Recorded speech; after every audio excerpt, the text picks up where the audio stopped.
my house was on fire. My house had caught fire. And I'm on the school bus, and I knew my mother, who worked nights, was home, or she might have been home because we had a younger, but she may not have been working at that time. But I knew there were family members in my house. I lost it. I made it come up. I made it come up. I made it come up. Welcome, everybody, to another episode of Interviews with Your Brand Man. I have here the living legend, Miss Reverend Elsa Johnson Bass. She is just a legend in Philadelphia. She has taught numerous amounts of just world-acclaimed artists throughout the world, over 5 decades of work behind her. It is an honor and a pleasure to welcome Reverend Elsa Johnson Bass to the Interviews with Your Brand Man platform and just get the opportunity just to soak up in the wisdom that we are about to receive. And it's an honor for me to be able to be a conduit for that. So everybody, wherever you are, let's welcome Miss Bass right now. As we all know, welcome Miss Bass. Wow. Thank you so much. I'm looking for who that person was you're talking about. I had to give you such an introduction because your legacy one speaks for itself, and we have had the pleasure of speaking multiple times about your impact on me and what I have been able to give back to the community based off of what you imparted into me and my class and many other students. But for those who may not know you, Ms. Bass, can you please introduce yourself, please? Let them know a little bit about you, who you are, what you do, where you're from, all of that good stuff. Okay, now it could go way back, or how much time do you have? We have an hour. I'm really old. I'm really old. I could, just very easily. My name is Elsa Johnson Bass, as we said, and I am a follower of Jesus Christ. I am a mother of 2 wonderful sons. I am the grandmother, the nana of 4 delightful, talented, brilliant children, not to be biased at all. And I am the friend of so many wonderful people in my life. I am the wealthiest woman in the world when it comes to friends and family. My family is amazing. My siblings, we come from a family of 9 children. I'm the oldest of 9. And when I think about what my parents, Reverends Arnold and Laretha Williams Johnson, raised, it just boggles me. They are so amazing, and I'm just grateful.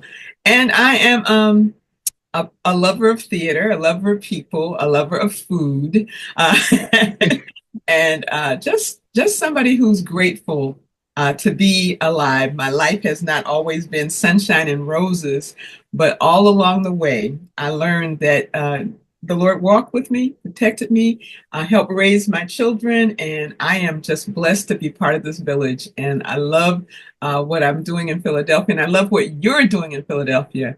My heart sings whenever I see the successes of former students, and not always in the arts, just raising your family, taking care of things, just being a part of the community.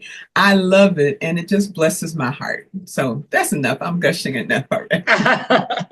Well, awesome. Well, let's jump right into it. A big part of this interview is hearing the voice of our community, and you have been a voice in our community and for our community for a very long time. Can you walk us through just kind of growing up? Where did you grow up, and how was it? And when did the theater bug really kick in for you? Okay, that's easy. I was born in Oklahoma, and I lived there for till my probably 5 or 6 years old. And my parents, we relocated to Erie, Pennsylvania. Now, Oklahoma is the South. People always say, there are Black people in Oklahoma? Yes, there are Black people in Oklahoma. And it was segregated. I grew up in the segregated South. I was born in the segregated South, and then we moved. And growing up, you don't know until later what's different about your life. And I spent a lot of time with my grandmother, Alberta Williams, who's just a wonderful, tiny little lady. I didn't get that gene, but she would take me to church, and she's my grandmother. and she would take me to church. And one thing I was just thinking about this, we imitate a lot. And so I was like 2 or 3, and my grandmother was, I don't know what her role was in the church, but she sat on the deacon's bench, the mourner's bench. And so we would go to church, and I loved going to church because that means you dressed up and, you got special breakfast and everything. So I loved Sunday school. I loved church. And so just going along with her, and we would go to church and sit on the mourner's bench, and I'd sit next to her, and she would start to rock. And then there were others sitting there humming, and she would sway. I would rock when she rocked, and I would sway when she swayed, and she'd start praying, Lord, and I would say, "Y'all," whatever it was. And I was thinking about my formative years in ministry as well as growing up, and I said that was the most impactful moments for me as a young child, because it was a place of faith, it was a place with family, and it was a place of purpose, that no matter what you were going through, you would go to church, you would take your cares, you would take your burdens there. And so that didn't impact me until years later, as in reflection now in my life. And I was thinking, wow, that made a difference. And so growing up there, we moved to Erie, Pennsylvania. It was another migration from the South. It was, my dad had been in the Korean War, and after discharge, we moved on up to Erie, Pennsylvania, which was just like moving to the moon, because it was up north. They had snow, and it was, we'd never seen snow before in our lives, my mom and I. And it was just amazing. And it was also very traumatic. I didn't think about it until years later. I was sharing with someone else once that coming from the South in a segregated situation where my classrooms and my teachers, they didn't have all the fancy materials that people in other schools did, white schools. But I remember specifically having the best teachers in the world, because they loved us, they taught us, they were in our community, we could see them at the store, at church, and I loved teaching. So at the point coming from the mourner's bench to also teaching, I loved going to school. I was considered smart. I was just, it was just my joy. I loved to read. And so I was just thrilled about teachers. Fast forward to Erie, Pennsylvania, and I found myself in a school where the practice at that time was to take the children from the South and put them in special classes, because the assumption was because you were from the South, and this is more slower. It's regionalism. It's probably like we were up from a foreign, like English as a second language was what they were trying to teach us. I had a terrific drawl. I still have it when I get around my people. I had a slow Southern drawl, and they indicated to the people in this situation that I was stupid. And so I was put in a class with special, I don't know what they called it then, slow learners, I guess, whatever. I wasn't slow. I spoke slowly. And so I was placed in a situation where, because my drawl indicated to them, my Southern drawl, that I was stupid, I wasn't given homework. I was, or they were just coloring pages. And finally, after a week or so, my mother said, "Well, where's your books and where's your homework?" And I said, they didn't give us any. I'm just sitting in this room. She says, "Well, you don't have anything to stories or anything?" I said, "No, Mommy." So my mother went to the school and said, "Why haven't you all given my child any homework?" They said, "Oh, well, we have her in a class that's helping her." She said, "But she can read already." Oh, they didn't really know I could read, to be quite honest. Did they even test you? They did not test me. And so my mother said, "Well, would you test her?" And they said, "Oh, okay." And I don't know all the ins and outs of it, but I do remember sitting down with a stack of books, and I read a first grade primer. I read a second grade, and those were the Dick and Jane books at that time. And Spot, I'd been reading those since I was 4 years old, 3 or 4 years old. And it finally got to, and so they had to keep bringing more and more test papers, more test books. By the time I got to the 5th grade book, I was still reading, and I could read the words, but I didn't have the comprehension because I was probably only 7. But the teachers looked at each other, they looked at my mother, and said that this child is gifted. Mm-hmm. And the assumption that based on what I looked like and what I spoke like had indicated before they even knew what I could do. And so as a result of that, another moment, I was taken out of the slow learners class, And I had to be put in, they didn't have mentally gifted then.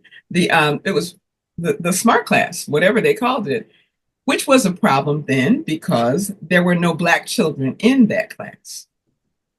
Wow.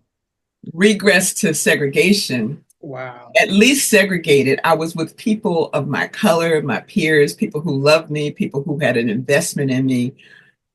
Push into a class where I wasn't supposed to be, according to the powers that be then. And just because you put a brown body in a white room, that's not integration. My seat was in the back of the class.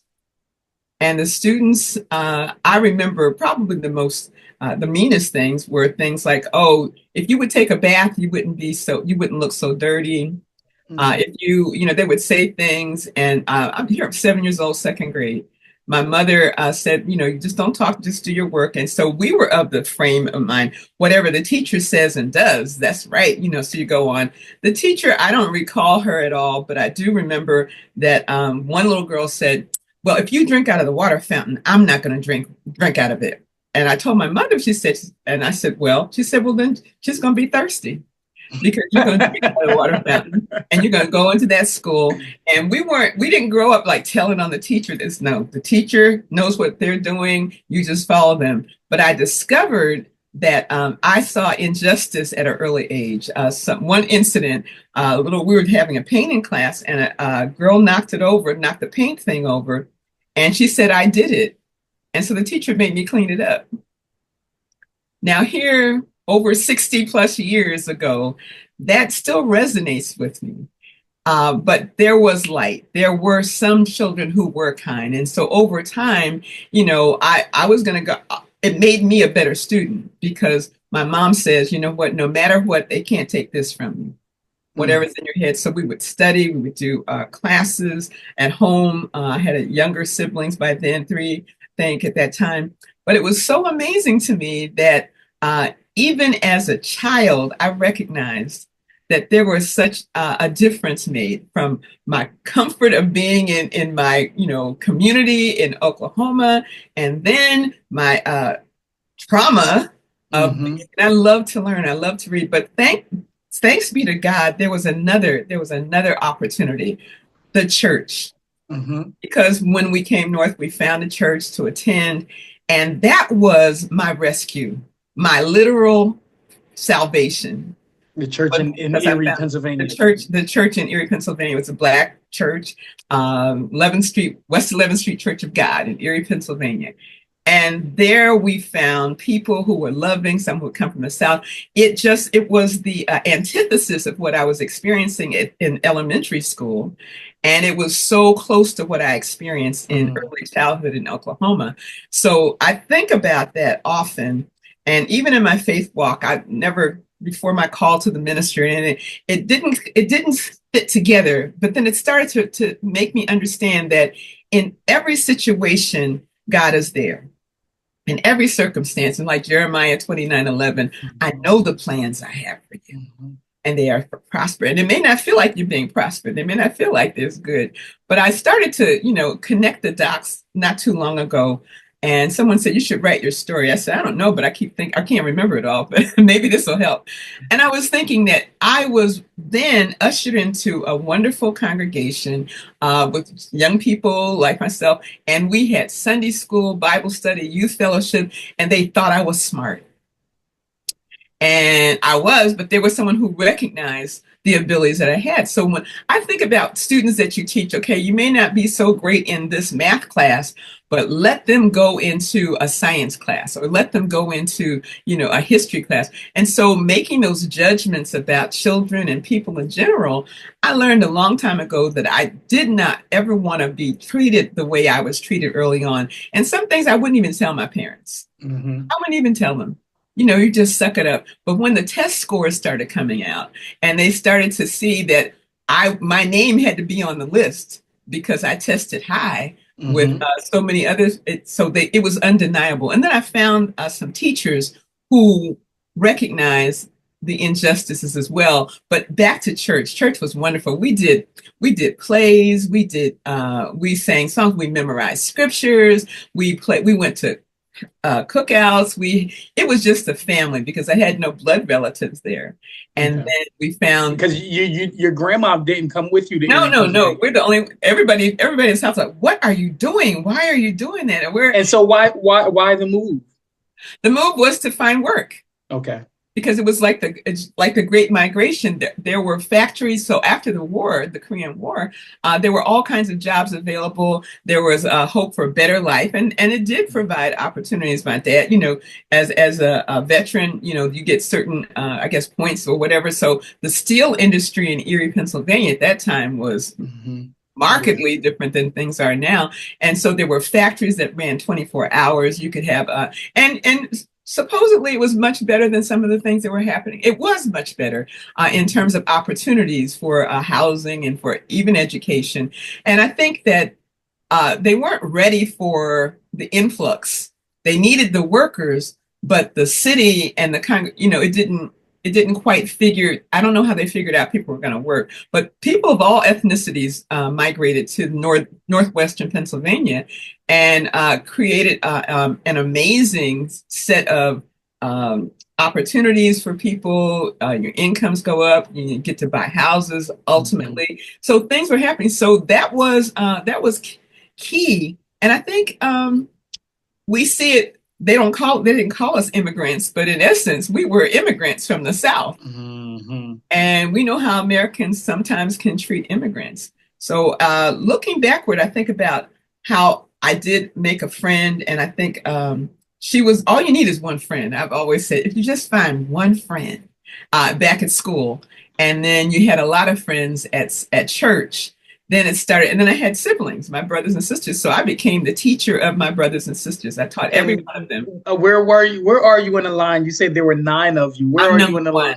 I'm number one. Wow. Okay. I'm the oldest of 9. Sadly, we lost our brother Timothy last year, but the rest of us are still not scattered, but around, primarily in this area east. We had just a great number of. We were our own school, our own Sunday school class, and my parents were crazy about education and learning, and we weren't materially rich, but we were rich as a family in terms of there was always something going on. And the company that we were in, the church we were in, I grew up thinking from the very young age that everybody was supposed to have 2 jobs because everybody I knew their parents had 2 jobs. You had your day job or your night job because a lot of them worked overnight, and then everybody had their side job. So you could cut hair, you could be a barber, you could do hair. My mom was ultimately became a nurse, but she sold everything: Avon, Beeline, Amway, whatever was sold. So we would have these parties and the Tupperware.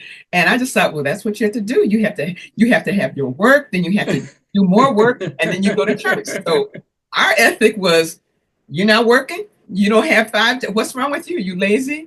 And then you bake cakes for people, you sell those. And so it was such a great experience. And in our churches, the women could cook, men fix things. My dad was a car mechanic. He cut hair. He did something before he became a minister. He was always doing something. And all of our friends and circles of people outside. And then that was the saving grace. And so it wasn't a draconian childhood. It was one that had many levels and many views of life, which gave me the perspective of it's not just here and it's not just now.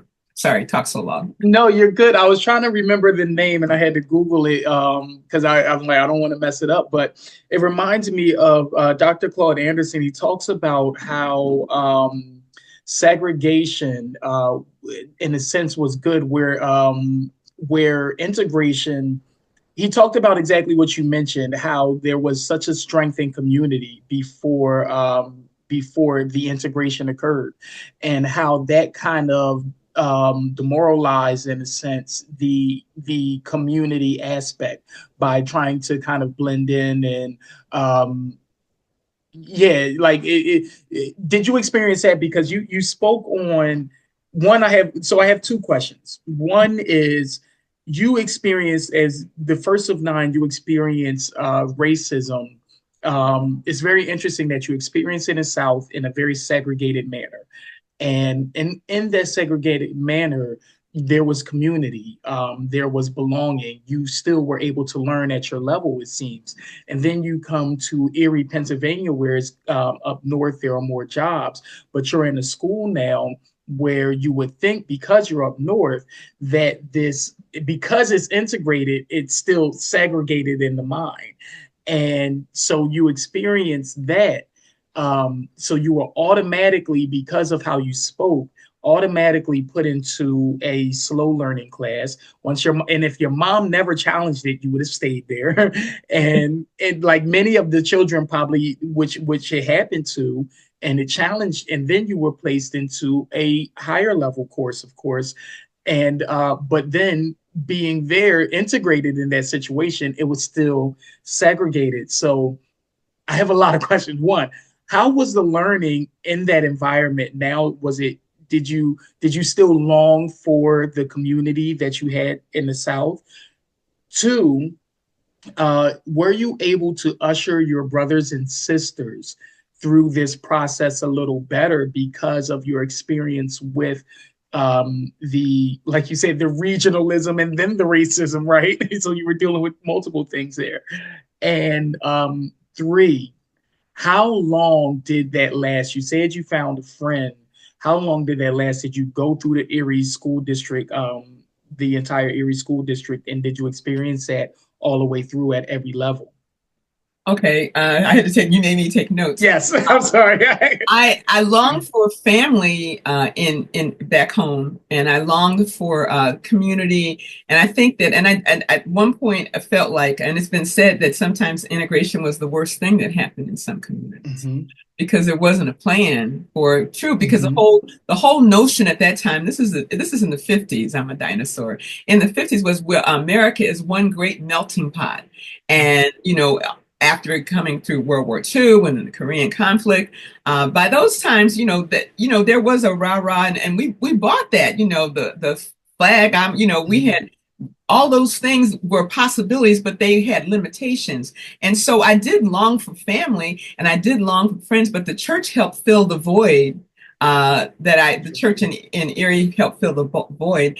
And in that experience, I started to see that there were connections that people were making beyond what the trauma that took place. And let me just say, the elementary school turned out to be one of the best things that happened to me. And you'll see shortly, especially in terms of the craft that I've chosen, the arts. But I think in the early stages, nobody really knew what to do with all these folks just showing up. Mm-hmm. And it happens, and it's happening now. And the way, but they needed the workers, and you pretty much found yourself like things are helping here, working here, and we're going to just do it better. Some people came to work there so they could go back home, and they were sending money back home. That's another thing. Immigrant communities are noted for coming to work, and I know several people who are always supporting almost two households. Doing very little with as much as they can, doing very little for themselves, but making sure things back home needed to be made better. And I'm not indicating that everything was horrible in one place because it did evolve over time as the country evolved. But having experienced that, first of all, my longing for community always happened. So whenever we could go down south, and it was like a 3-day ride, and we didn't do it often, but when we could get back home, it was great. The part about my siblings, as number one, and that's when I decided I wanted to be a teacher. So I taught them all how to spell their names, and we would do these songs. And let's see, there's D, Arnold, Deborah, Joyce, Timothy, David, Mary, and Nancy. And so they all had to learn their names. And then we would play, we would play school, go to school all day, then come back and play school, go to church and come back and play church. And so the kids always do the same thing. So we did that. And one of the things I always appreciated was that my parents, their educations got better. Like they had more privileges later. My mother was very smart, and my dad as well. But one of the things they were determined was that their children are going to be very smart. And as to the regionalism, and it's not necessarily racism, but the Southern accent, right now, when people hear a Southern accent up north, they just sort of snicker.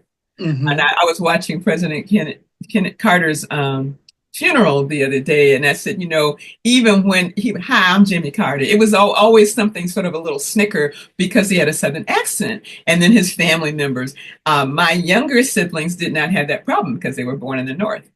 Gotcha. And as a matter of fact, one of my brother Arnold, he tells a story about how there's a show called Romper Room, and it's like the prequel to Sesame Street and somebody would come on, hi, I'm Miss Susie, and we're going to sing our song, and we're going to teach you the pledge of the flag. Well, Erie is so close to Canada that he was on a channel, he would watch it at home, and the channel would say, God bless the Queen. So he was learning to sing, God bless the Queen, because English. And my dad, what are you doing? Because he'd gotten around, because you could get Canadian television in Erie. And it was so funny. But they were always very precocious. And my parents would say, is your homework done? Is this done? And nine didn't show up at one time. So we're probably more like in groups of three groups of three. And they didn't stay, they moved later on. But as I was growing up, and I remember my dad, there was an encyclopedia salesman. So you never saw very many white people in a Black neighborhood. But when you did, it was either your insurance man who would come and pay your premium, because they would walk around, and then it would be somebody selling you something. And it was pretty cordial. So my dad brought a set of encyclopedias, but you buy them on time. And so if the set, let's say $100 it cost, whatever it was, and you would get a set of 26 books plus an atlas, and then you get an updated version. So that was, to have 26 books to own books was an amazing thing, and brand new books. And so my family, my dad paid, religiously every year, paid whenever the salesman came. And whenever we would say, is your homework done? He'd come home from work, or he would work overnight, or however he would do that. He said, now, how about your homework? So we said, oh, we're finished. He said, you're not finished. He said, yeah, we're finished, Dad. He said, did you read all those books? So we were taxed. We had to read the encyclopedia. Wow. And it was so crazy. That's like, who's reading? But when I took my SATs, and there were things that I knew that I didn't understand why I knew. Our mother and father made us read the encyclopedia. And I was so it was just all coming back. Yeah, we would like, okay. And so we'd say, okay, your name begins with A, so you get A or whatever. And I would take it. So you knew things about entomology. You knew things that I did, the E word. And I was like, who does that? It was that was the book size computer. But I laugh about that now and say, what visionaries they were. Because we didn't hang out there with children, next door in our community, and we would get to play run outside. And again in Philly there was street lights, I guess, had to come on. You knew when to come in the house. But in Western Pennsylvania, people had their family calls or whistles. Heard your call or whistle, then you knew you'd get home, or somebody would say, your mama's looking for you, and everybody started running. Because if you were out in the playground, kicking the ball around, and you didn't answer, and you could recognize different mothers' voices calling out, I said, get here, and you did not play. Those parents, like, they said it, they meant it. But it was a shared community. Plus, one great thing about Erie is on Lake Erie. Yes. And so there was fishing there. There was all sorts of, and there's a beach called Presque Isle that nobody would believe. There's a beautiful, I think it's still 26 miles. I'm not sure how long it is, but there was a beach in Erie, Pennsylvania. And in the summertime, people would go out there, and you could go to the beach, you could swim. You can never imagine that when you see all the pictures of like 30 inches of snow and all that. But there's I would never. I could imagine, because I know there's a lake, but I could never imagine. All I imagine is cold in Erie. And did you stay in Erie? So I guess the latter part of the question was, how long did that last? But I want to move a little bit more towards the theater. So you said that that school wound up being a blessing in that regards. So is that where the theater bug kind of kicked in for you? It certainly did. Well, it started in church, I think, because we always did Christmas plays, Easter plays, Mother's Day plays, Father's Day. They had us every Sunday you could think of that had a holiday. We did it. And my mother is a prolific writer. She wrote poems like crazy. So when the kids got their little four lines, she would tell my Sunday school teacher, "Don't give Elsa any. I'm going to write her piece." And so everybody else would da da da da da da, and she hands me 2 pages. Okay, we're going to memorize this. My dad would say, "Yeah, and move your hands when you do this." So my first director and playwright were my mother and my father. They said, "Now walk up and move your hand." And they did not play. You did not walk into church and do your speech with a paper in your hand. No, no. What? That was instant shame for a family. And so we all had to memorize speeches. You had to be shining like a brand new penny. When you walked in, the clothes were the professionals. I'm professional at the age, and my little siblings, you had to be ready. It could be, if all you could say is Happy Easter, that was it. But I remember once my brother was lagging behind, and my dad said, "Up to the front, boy." And we had little ties and everything. We dressed for success. And so the church was the first proving ground for my artistic experience. Gotcha. Every speech, every play. And then then some people would come in with, they would have long poems. And my mother loved it. So she'd write a longer poem. I was like, I don't believe this, but it meant so much. So I stayed until I graduated from high school. I was there until I was 17. But prior to that, back to my elementary school, there was one day a group of adults came in to do a children play. So we all went into the gymnasium. I think it was like sixth grade, and all these adults, and they did a fairy tale, but it's sort of like what we know as Kappa Caravan now. They would come in with props, costumes, and there was no lighting or set other than what they brought with them. But in the gymnasium, I was mesmerized. The stories that they told, the fairy tales, the laughter, and they would interact with the audience. And so you recognize this now as Kappa Caravan, because that's where the seed was sown for actually bringing it out of my experience in the church where we get chosen, but actually to be doing things. And everybody was engaged from start. And, we have our special guest today, and they would come in. There might be some music, a little dancing. But my heart soared when I saw that. I said, this is big, grown-ups can do this? And it never left me. It never left me. And as a reaction, I started to participate in other things. And we'd moved from our first house to another neighborhood that was close to Gannon College. Gannon was a Catholic boys' college at that time, Catholic men's school. And it's now Gannon University. But they ultimately, when we kept going on to school, my middle school, and let me tell you about my middle school, everything went well. I'll tell you why we moved also.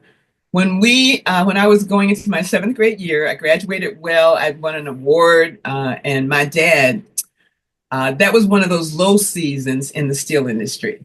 So when things were really, really good in the industry, it was great. But when it stopped, so there was a slowdown, and we didn't have money for anything special. But I'd gotten an award for graduation in 6th grade. They would graduate in 6th grade, and my mother wanted to have me, look special because I was going to be getting an award.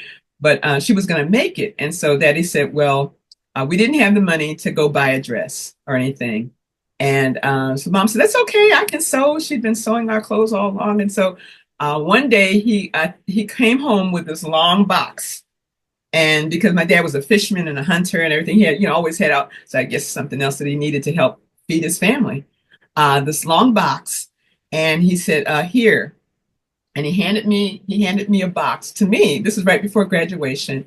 And he said, "Open it." And I opened it, and it was from Robert Hall. Robert Hall was a children's store or a place. People my age watching this will know. In Western Pennsylvania, there was a store called Robert Hall. It's like you would say, I guess, Macy's or Gimbel's or whatever now. So Robert Hall's store, they even had a little jingle. And my dad had gone to the store by himself without my mother's help. And he had bought me a dress. And we knew we didn't have any money. He had sold one of his hunting rifles. And he bought this lavender dress with all the ruffles and everything. He had sold one of his rifles. And he said, "Oh, you've earned this, baby girl." And so that was the support. So I always had a supportive family, community, and after, the theater experience, then coming home, I got ready to go to junior high is what we had. So junior high school, and there were, I used to take the school bus, and I was playing the cello at that time. And so I remember that I tried the violin, and then I tried the cello first. And so I remember being on the bus this particular day, and this is in our old house before we moved. And all of a sudden, we were on the school bus, and I'd gotten friends by then. You found folks and so over the years, it kind of worked It out. panned itself. Yeah, it can. And so we went to not a neighborhood school, but we were bused to a school, and it was integrated once we got there. It wasn't what we were before, and you had a good reputation. You were fun, whatever. I got to one day early in September, early in the school year, September. I noticed we all said, "Oh, there's a fire truck! There's a fire truck!" Oh, and so we go, "Oh, look, it's going our way! It's going our way! Hey, it's turning down our street! Hey!" And they said, "Elsa, it's your house." My house was on fire. My house had caught fire. And I'm on the school bus, and I knew my mother, who worked nights, was home, or she might have been home because we had a younger, but she may not have been working at that time. But I knew there were family members in my house. I lost it.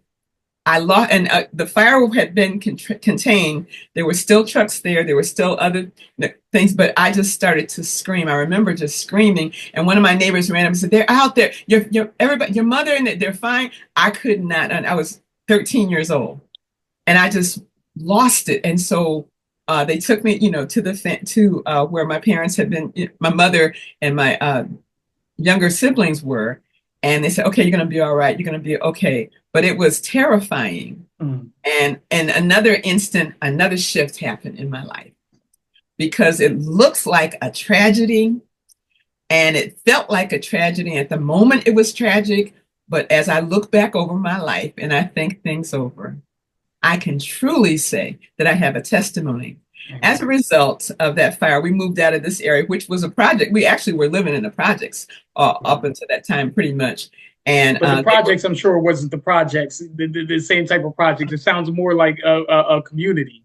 It was more like barracks. There were houses that were, I revisited not too long ago, and they used to have these long barracks. I guess they had them for military men at that time, because Erie was probably very important during the wars, and they were kind of just long. I'm trying to think of some area in our region. I'm sure that so they turned them into project apartments, because again, these immigrants from the South were coming up north, and they were colored. So that's when we were colored, and they would put them there. And so we're in our communities, and so we were used to being segregated, so it wasn't a problem for us until you move into other circumstances.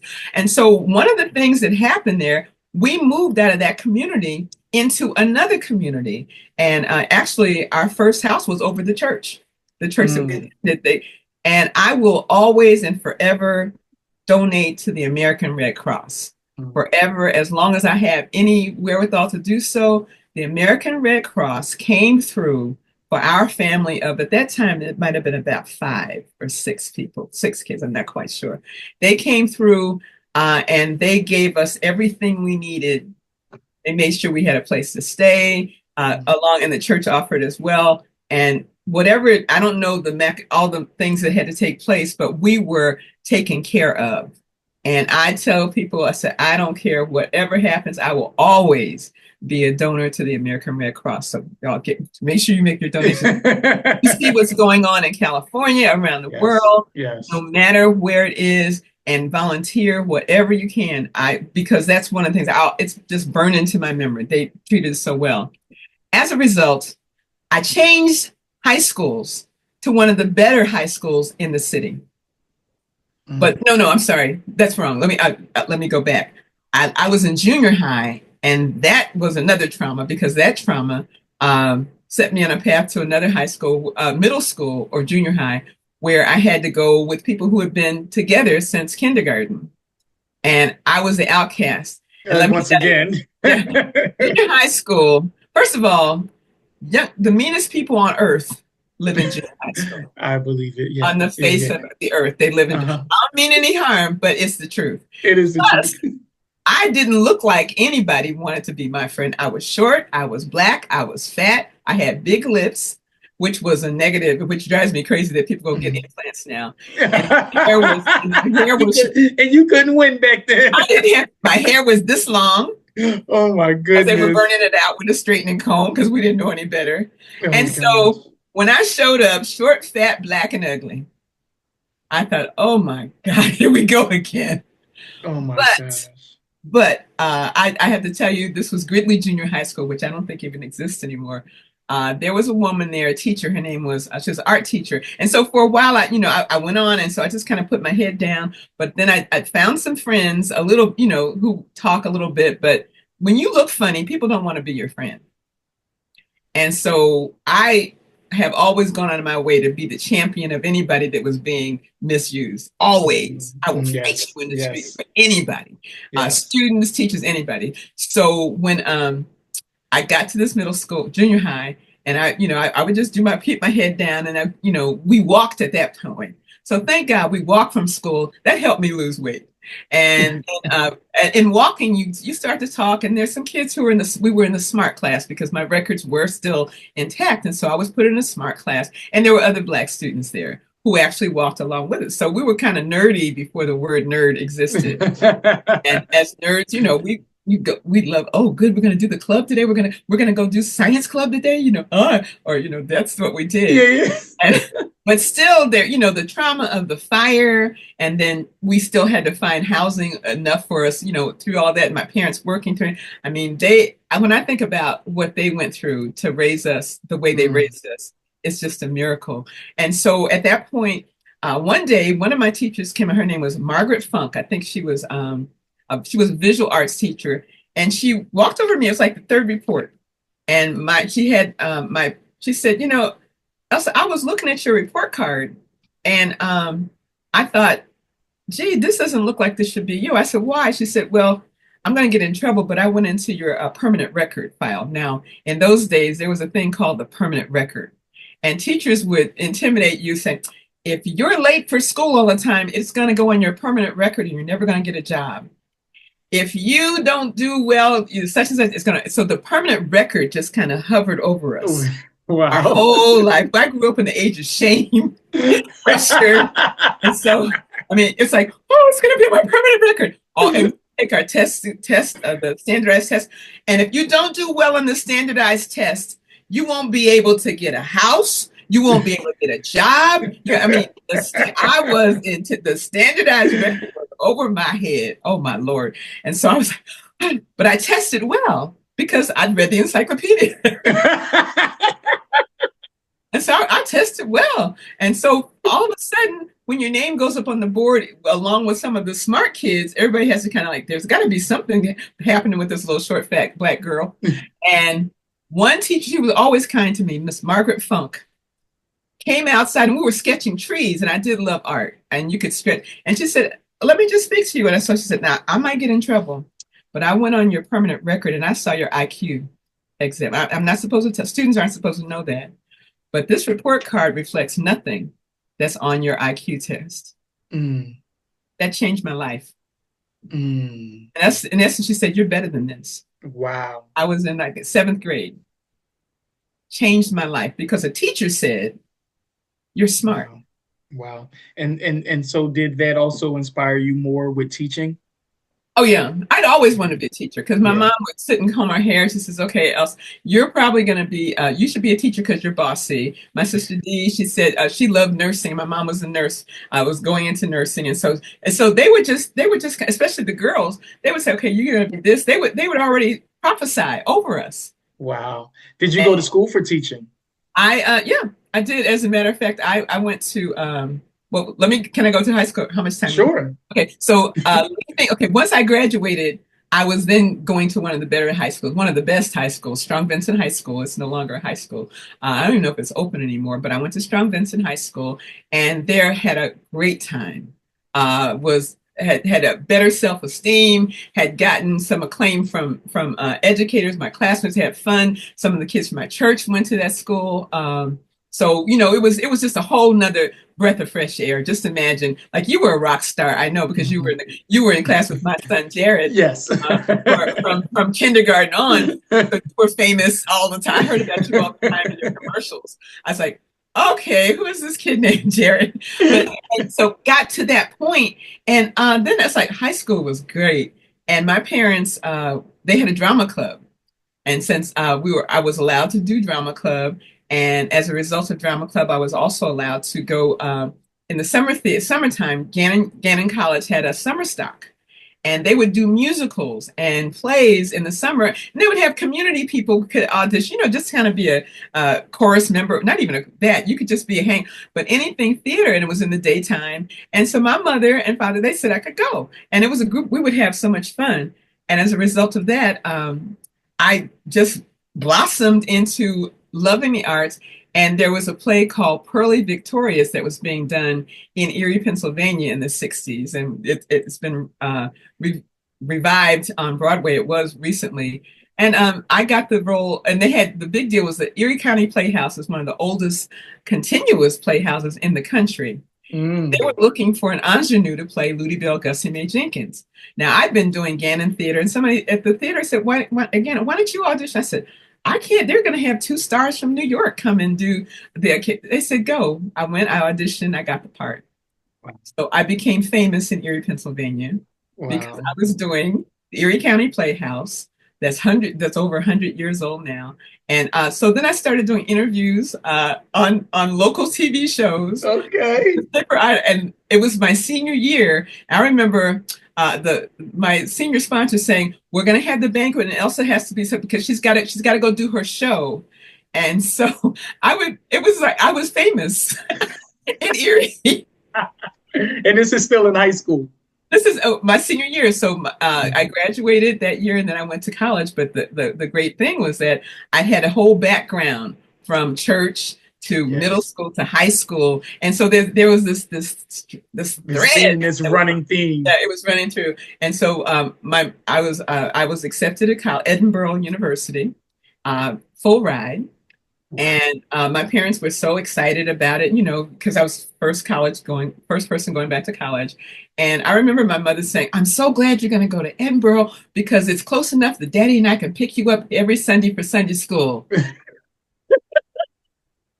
Look, did you still have to read the encyclopedias too? They were all on campus. That was the thing, because that was not guaranteed initially. And I was like, "Oh Lord." But thanks be to God, his thread went on. He said, we had one night, we had a youth night, and we had a college recruiter from our church college, one of our church colleges in Indiana came, and it was a predominantly white university, and he was white. His name is Ken Crouch. I always give him props because he would not, he was not interested in segregating anything. He was reaching out, you know, it's a church college, and we wanted to have, it's run by the Church of God, Anderson, Indiana, and the name of the college was Anderson, Indiana. So after I had the Edinburgh scholarship, I was sitting in a meeting of seniors and juniors, and he came to recruit one evening. And generally, and I write about this in a journal that I did for the university. I write about this. So he said, "I want to know if there's anybody here that's a senior or junior." And so several raised our hands. And he said, "Is anybody interested in going to Anderson College?" I said, "Well, where's that?" It said it's in Indiana. Said, "How far away is it?" 500 miles or whatever the number. I said, "Come teach me in Sunday school." Get me out of here. And so I don't know how many miles it was right now. But at that moment, I said, "I want to go sight unseen." And so I went through the application process. My mother's like, "What?"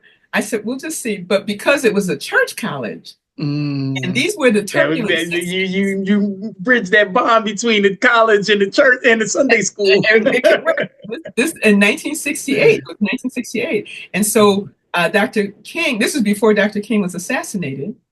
And that I remember filling out the paperwork, they getting back to me. I'd been accepted and great package. And I decided to go to Anderson College in Anderson, Indiana, which was the best thing that ever happened to me in my life. Wow. At that point, to that point. So, okay, I'm in Indiana now. Okay, so I got to college. So I did leave Erie And by that, the next time I came back, my father had become a pastor, and he had moved, he studied, and my mom was a nurse, and they were well established in the city, but then they took a church in Meadville, Pennsylvania. And Okay. so I never lived in Meadville, but whenever I came home from college, that's where I That's where went. you went. Okay, so that's time's up, right? Yeah, well, it's such a rich history, and I just want to make sure that we do cover as most. Some of the interviews do go over an hour, and there is probably definitely need to circle back around. But let's fast forward a little bit because of time, and let's go to you in Philadelphia. What brings you to Philadelphia? Okay, I moved. I went from Anderson College to American Academy of Dramatic Arts, and then from there I went to Hunter College. And in Hunter College, I was studying with Lloyd Richards and us, and I met my husband, then my Okay. ex-husband there, and he was from Philadelphia, and we had a mutual friend, Joyce Simpson, who was the Simpson family is just still amazing people. She was my first friend from Philadelphia, and we met in New York City. She was at Juilliard. I was at American Academy, and she invited me to come to Philadelphia for a Sunday service at High Street Church of God. And when I walked into the church, it was like going to Camelot. I'd never seen a high church before, Mm, the storefronts or whatever, and not with Black people. And hmm. High Street Church of God, who's still on High Street in Philadelphia. At times you walk in and the Philadelphia orchestra members might be there, or opera Mm. singers from just name it. It was just an amazing, and the family is still as amazing as they ever were. And I'm always grateful to Joy for that opportunity to come. So I came to Philadelphia. I met my ex-husband, and we married in '76. And so in '76 we came to I came to Philadelphia. Lived here since then, been here since 1976. What made you fall in love with Philadelphia out of all the other places or going anywhere else? And what made you stay? Um, I didn't fall in love with it at first. Okay. I was coming from New York City. Okay. In New York, I remember where, seeing where the big things happen. and once I saw a bumper sticker that said on the back of a car, "Once you leave New York, you ain't going nowhere." And So, that's how you felt. after living in New York for a number of years, I was like, "Well, what is this?" But I love my husband, and so and love the community that was here. I did love the arts. The arts in Philadelphia was amazing, especially in the all communities, but in the Black community. And I mean, excellence in so many levels. Yes. There was just so that was one of the things. The fact that you couldn't get a sandwich after 8 o'clock was a problem. And so it wasn't a foodie town. To see Philadelphia, how it has just evolved into a world-class city is Mhm. amazing. But at that And this time, is you're speaking back in the 70s, right? Late 70s, early 70, 80s. mid 70s coming. It was a little tight, but it started to get a little bit better. And then I still commuted. I was teaching in East Harlem at that time, so I Oh kept my job. wow. So I commuted. I kept my apartment, and so because I was still working on my master's at Hunter, and I wanted to study with Lloyd Richards, and I did, and I had a chance to study the first Black director on Broadway. Wow. That wasn't in a play that wasn't a musical. He did Raisin in the Sun. Yeah. So he would tell us stories about Ruby Dee and Sidney Poitier and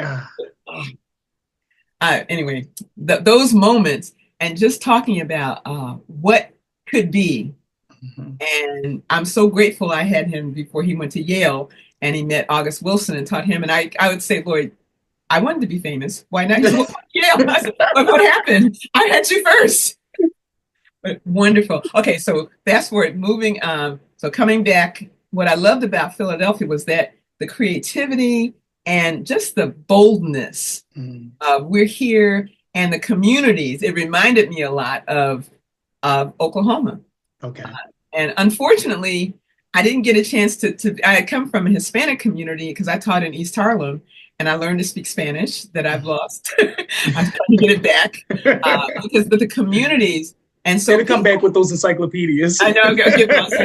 I know. I'm taking a few courses now, but I think that the sense that we need a tribe, we need a village, we need a community. Everybody needs to belong. Mhm. That's the story. Yeah. And when I didn't belong, in certain situations. I couldn't excel. But when I knew where I was and people knew who I was and I was for them and they were for me, you win, I win. I tell you that all the time. Yes, yes, You yes. win, I win. I win. Amen. So, okay, so you're in Philadelphia. You have, how long did you work at Kappa for? I worked at Kappa for 21 years. But Okay. prior to Kappa, I Hmm. became a cultural organizer for the motivation program. And my first job was at University City High School in West Okay. Philadelphia, which no longer No exists. exists. Yep. Then University from City. there, I transferred to Overbrook High School. And from there, I became a college access coordinator at Germantown High School.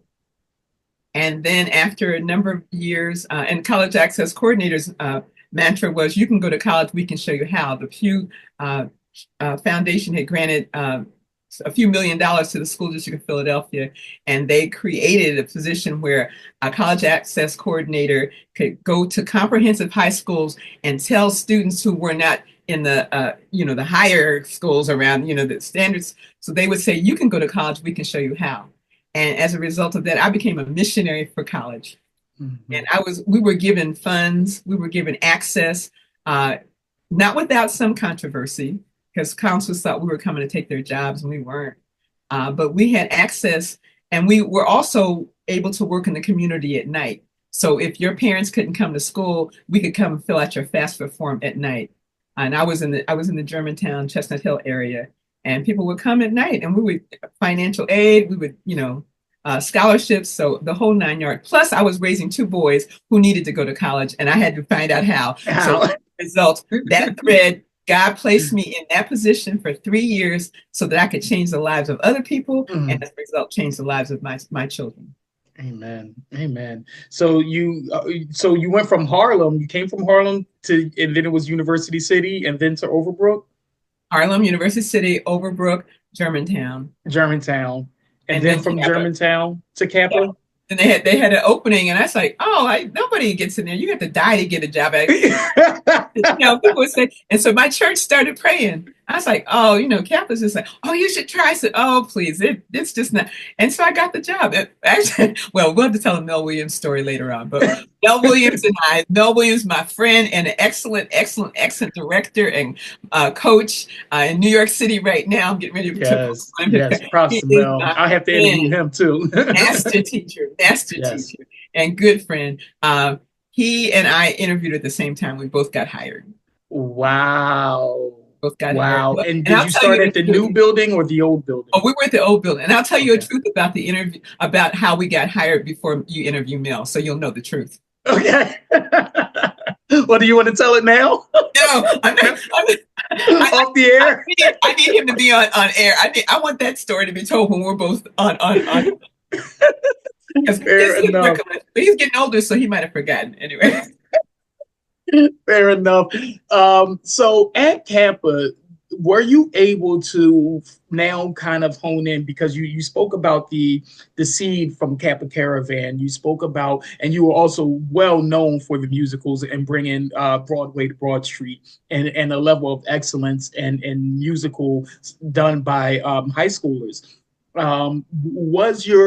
Where did that come from when you got to Kappa? Did you have this vision? Did it come out of you? Were you ready for it? Did it build while you were there? What was that experience like, building that legacy that you built at Kappa? Um, to be quite honest, I had decided, in the theater, when you come in humble. You come in like whatever they need me to do if they want me. I had no designs on what I was going to do at Kappa. I Okay. came in grateful to be able to be in a remarkable place, and the legends that were there already, Yeah. Ladiva and other people that were Ladiva Davis and other people that were there. I was honored to be able to get the job. So I figured, and it was a department, so there were people in the department, and I just wanted to learn what the system, what do you need me to do, and I'll do my best. And so it was trying to find where you fit, because the people that were already there knew where they were, and so I didn't. We were at the Palumbo, what's now the Palumbo School. We were Hmm. there, and we shared the building with elementary school. Palumbo was an elementary school then, and Kappa shared, I think, the upper three floors. So we were high school and elementary school combined, but from two totally separate backgrounds. Wow. So, Okay. so coming there for the time that I was there, it was not an easy situation because I didn't know where I fit. And I just kind of, trying to play. And finally I said, I don't know if I want to stay here. I really didn't want to stay. It wasn't, it just was difficult on a lot of levels. But but my pastor said, we prayed you in here. My pastor, Dr. David R.L. Stevenson, we prayed you in here. We don't quit jobs. I know that's right. So I said, okay, pastor. Not after Okay, this prayer done work. yeah, thank you, Dr. Stevens at Christ Centered Church of God, my church, who had been praying that I would get the job, and I got it. And as a result of that, he said, no, just stay the course, just stay the course. And so my first show at Kappa was something that was a result of an incident that was almost explosive, because there was not a good feeling between the elementary students there and the Kappa students, because a lot of the elementary students were from the projects area there, and it was almost like everybody's like, oh, they're from the projects. Oh, that reaction when I would talk to teachers about it, and it's, oh, well, those projects. I said, I grew up in the projects. Projects didn't grow up in me. So what do you mean the project kids? So already I was already predisposed to see what it was that the kids in the elementary school, I wasn't teaching them, but they would pass my door, they would do a number of things. And we were in a locker room that had been just kind of given to me to create a space. And because it was an old building, they were already in the planning, I believe, for the new building. So I can give me a piece of felt and a cardboard and I can create a whole musical just with one piece of it. But I didn't know. So those skills started to evolve because I wanted to do things, and we would do, studio work and things that I'd learned. But one day there was an altercation between one of my students and a student in the hallway, and the children were passing my door, and one of my students opened the door and hit one of the kids from the elementary school. They piled into my room, and it was about to be on. And I'm between elementary school students and my high school students. I said, wait, stop. And so their teacher, grabbed them. And I was like, and so my students were livid. I said, wait a minute, you hit the child when you open the door. I said, but they always do stuff, whatever it was. And so calming down, and two kids came back afterwards, and two of the elementary kids said, Miss, we don't hate Kappa. We want to do art too. That's all I needed. Wow. Dustin Burke is one of those students. Wow. Dustin Burke. Wow. And that changed my trajectory at Kappa, because those elementary school kids, those project kids, right? The quote unquote, right? And I said, oh, you do? And so later on, I said, okay, I'll tell you what. Let's let this settle down. But I wanted to, and I reached out to my principal, and also to their teacher, and said, what about doing a joint effort of children's theater? And so I invited some of their children and my students. We collaborated and we created a children's theater piece there. It's called The Most Powerful Juju. It was an African folktale, and it changed everything. Wow. And so those children and some of the children then began, because we were set to be enemies. Like we were told, you're going to, just like the climate of this country, you're not going to get along because you're better than they are, or they're worse than, and they think they're better than you are. And so it was already prophesied that this was never going to work, but God. And from that moment, and you were prayed in that position. You were prayed in. Wow. And so I really could go on, and I know there's so many questions about Kappa, but you said you spent you spent 21 years there. Quick question: what was your favorite musical? What was your favorite musical you did? Did you do any of the which ones did you do multiple times? I did. We did Guys and Dolls twice. So that was the only one you did twice? That's the only one I did twice. We did Guys and Dolls twice. Wow. And you'll find out soon what my favorite was. Okay. And so you, what called you to retirement? What made you say it's time to hang up the Miss Bass hat here in theater at Kappa? it was time. I'd been praying about it, and my job was to get my children, Aaron and Jared, in college. They were doing well, and actually they'd been gone for a while, and it was time. And you could see a shift. And I actually went back before I said, before I just decided to retire. I noticed that there was a shift in the students. There was a shift in the student teachers. It was something different. So I said, I'm not quite sure that my 1972 degree in education and my master's degree in education, and then so I went back to get another master's because I wanted to know what exactly people are being taught now and how they're taught. And it was exponentially different. The teacher is not the talking head. It was it was more collaborative. And then I decided to get my principal's license because I said, as a leader, you need to lead. And so I was in leadership. By that time, I'd been ordained into the ministry. I was working in a number of spectrums. And real quickly at Kappa, I worked on weekends. I would go because I work across the country and doing theater workshops. On Fridays there, I would pick every now and then, get a flight, fly to a city, do a workshop Friday night, Saturday night, and do a performance with the people, because people were rehearsing. I had friends who were playwrights across the country. Let me give a shout out to Tony Small, who was a Grammy award-winning, or a Grammy-nominated educator. He's in DC. And the day I retired, but people, like church people, do jobs so I would come back on a Sunday night or Monday morning, go right to Kappa and teach for years. It was something that you were used to too, like growing up, like you said, this is something that we saw. Yeah. And the day I retired, June 30th, the next day I was on a train headed to Washington, D.C. to direct a musical at the Kennedy Center and the Millennial Stage that Tony Small wrote, Ruka. Wow. So, which now brings me to my kind of closing, and okay. After this we can close because Get the hook. Well, no, we could talk forever, but I've done this before where I'll go on an hour and a half, and then people editing like, Jerry, nobody wants to see an interview for an hour and a half. Okay, no, they won't. You can do a sequel. We can offer T-shirts. I can offer T-shirts. Yes, we definitely could do that. Okay. But retirement wasn't really retirement, like you said, the next day, literally after retirement, you're on your way to continue working. And so now you're working now. And so you have cross-culture Christian theater. And so this is a legacy that you're leaving. And you have been just doing this for so long. What made you start this brainchild, this baby? And you've been doing it. It is now your 9th year. Have you been retired? Did you start it right after retirement, or did it take some time? No, I actually had to have surgery. So I retired in 2014, and I didn't start cross culture till 2016. Okay. And quite honestly, the loss that was being, as just as recent as yesterday, the loss of young people broke my heart like everybody else. Mm-hmm. And I kept saying, God, what can I do? It's not sitting in church. That's mm-hmm. not kidding. It's not hanging out with my friends, going to early bird. What can I do?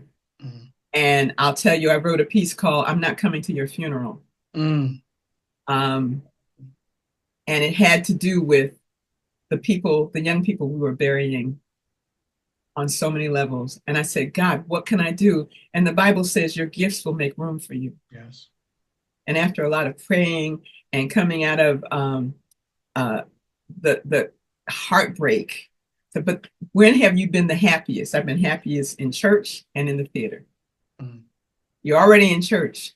How does theater work? And how do you get it to people who don't go to church? Mm-hmm. And so cross-cultural Christian theater started. Wow. And there you have it. That's very powerful. And so you've been here for 9 years. Where do you see cross-cultural Christian theater in 5 to 10 years? In 5 to 10 years, I have my visioning book. We have a building in one of our communities. It is one that is offering classes and performances and engagements in the community. It's one that's aware that we belong here, and so do you.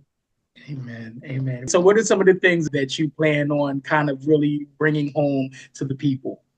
Okay, first of all, I plan to work with people like you, my former students who are now my Yes. teachers, and I plan to bring on those who are interested in building and engaging, entertaining, and empowering our young people. I'm also hopeful that we will be able to replicate this in other communities to say you can, and it doesn't have to cost a fortune. Arts should not cost a fortune.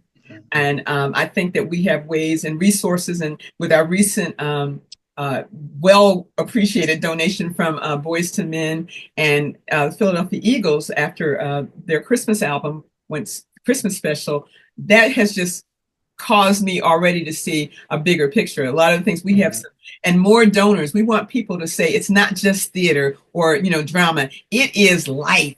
It is art. It is life. It will. There is not a person I talk to about the theater that doesn't tell me a story about when they were in a musical or in a play at their school, or how they couldn't get into a play at their school. So the arts, you can't spell heart without arts. That's a t-shirt. That's another. That is a t-shirt. we're gonna say that. And so as we close out, we're gonna go into our fire round. But I love your theme. We belong here. You belong here, and you live that throughout your time here and your legacy. And thank you so much for sharing your story today. I know a lot of people are going to get a lot of insight on just you and your why and why you've been bringing what you've been bringing for so long. Before we go into the fire round, what do you have to say to you touch so many people? So one, what do you have to say to the child that feels like they don't belong here? And two, what do you have to say to the elder that I want to say that they feel like they don't belong here, because that's still a thing, but you're bridging this gap now. You want to do an intergenerational blending of classes.